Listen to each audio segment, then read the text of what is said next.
Kenalkan, nama saya Muhammad Izal Bashar Habrizi. Saya dari kelas 10 IPA, 11 IPA 1. Saya absen 18 atau 19 dan saya akan menceritakan kronologi dari pembantaian Rawagede pada tahun 1947, sekitar 19 tahun 1947 sampai 1948, yaitu ada di kota Karawang. Jadi saya sambil bacanya.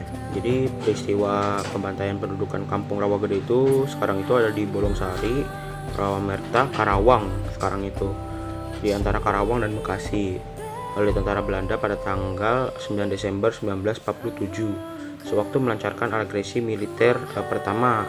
Sejumlah 431 penduduk menjadi korban pembantaian ini. Ketika tentara menyerbu Bekasi, ribuan rakyat mengungsi ke arah Karawang. Pertemuan kemudian berkobar di daerah antara Karawang dan Bekasi, mengakibatkan jatuhnya ratusan korban jiwa dari kalangan sipil. Pada tanggal 4 Oktober 1948, satu tahun kemudian, tentara Belanda melancarkan pembersihannya. Dalam peristiwa ini 35 orang penduduk Rawagede dibunuh tanpa alasan yang jelas. Peristiwa ini dikira menjadi inspirasi dari sajak terkenal Chairil Anwar yang berjudul Antara Karawang dan Bekasi.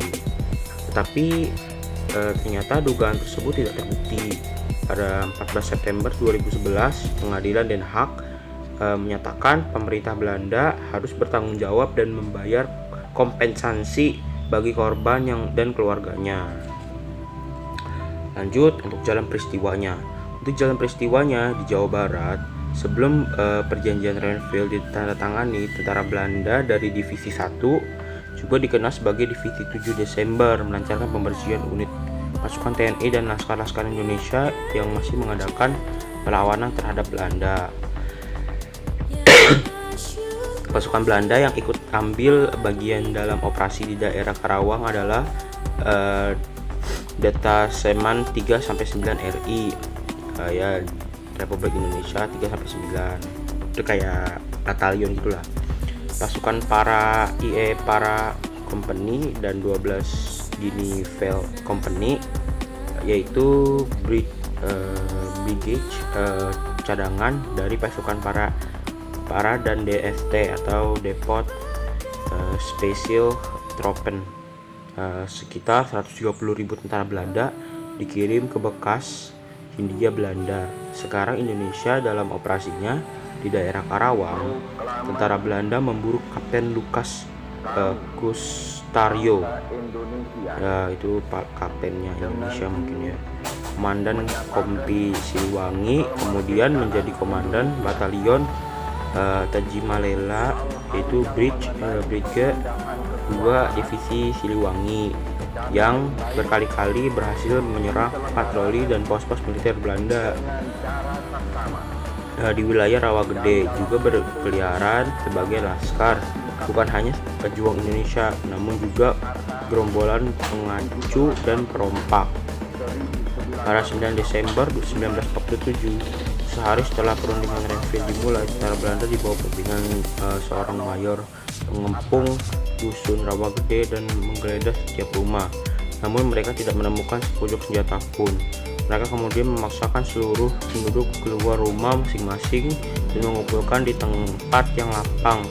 Penduduk laki-laki diperintahkan untuk berdiri berjejer. Kemudian mereka ditanya tentang keberadaan para pejuang Republik. Namun tidak satupun rakyat yang mengatakan tempat persembunyian para pejuang tersebut. Pemimpin tentara Belanda kemudian memerintahkan untuk menembak mati semua penduduk laki-laki, termasuk para remaja belasan tahun. Beberapa orang berhasil melarikan diri ke hutan walaupun terluka kena tembakan. Sai kini berusia 83 tahun,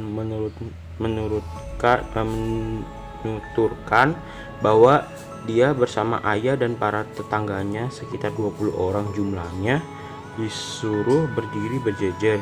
Sekitar tentara Belanda berbondong-bondong dengan senapan mesinnya. Istilah penduduk setempat dibredet, tembak-tembak gitulah.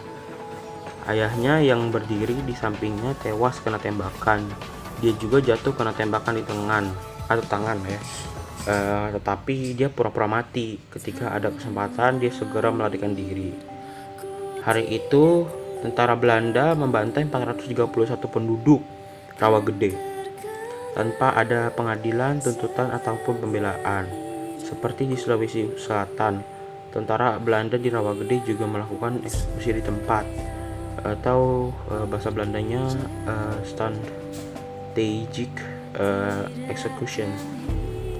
Terus sebuah tindakan yang jelas merupakan kejahatan perang.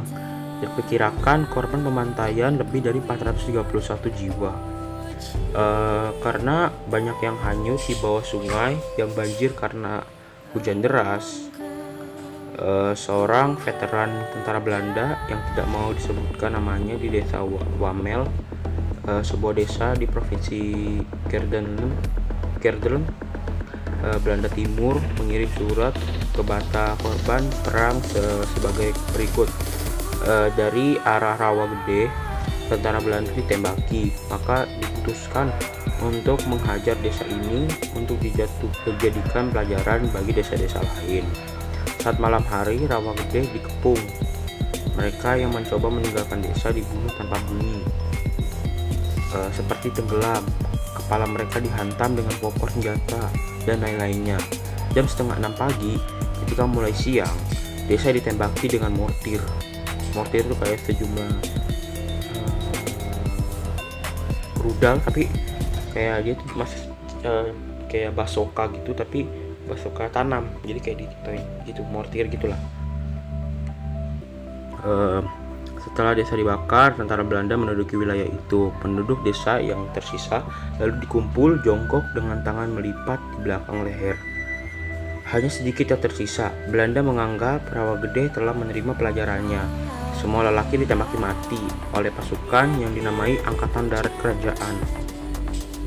Semua perempuan ditembaki mati, padahal Belanda negara demokratis. Semua anak ditembaki mati. Desa Wamel tanggal 20 September 1944 diserbu tentara Jerman. Itu ya bahasanya kalau zaman dulu, Nazi. 14 warga sipil tewas dibunuh secara keji oleh tentara Jerman. Ya betul. Nampaknya dari peristiwa Wamel ini, sang veteran menelusuri penyesalan tersebut. Hujan yang mengguyur mengakibatkan genangan darah membasahi desa tersebut. Yang tersisa hanya wanita dan anak-anak. Keesokan harinya, setelah tentara Belanda meninggalkan desa tersebut, para wanita menguburkan mayat-mayat dengan peralatan seadanya. Seorang ibu menguburkan suami dan 2 orang putranya yang berusia 12 dan 15 tahun. Mereka tidak ada menggali lubang terlalu dalam, hanya sekitar 50 cm. Gila, 50 cm aja itu banget, pendek banget. Untuk pemakaman secara Islam, yaitu jenazah ditutup dengan potongan kayu. Mereka terpaksa menggunakan daun pintu dan kemudian diuruk tanah seadanya, sehingga bau mayat masih tercium selama berhari-hari. Ya, sekian dari cerita saya. Mohon maaf jika ada kata-kata yang mungkin tidak jelas. Kurang lebihnya mohon dimaafkan. Terima kasih. Assalamualaikum warahmatullahi wabarakatuh.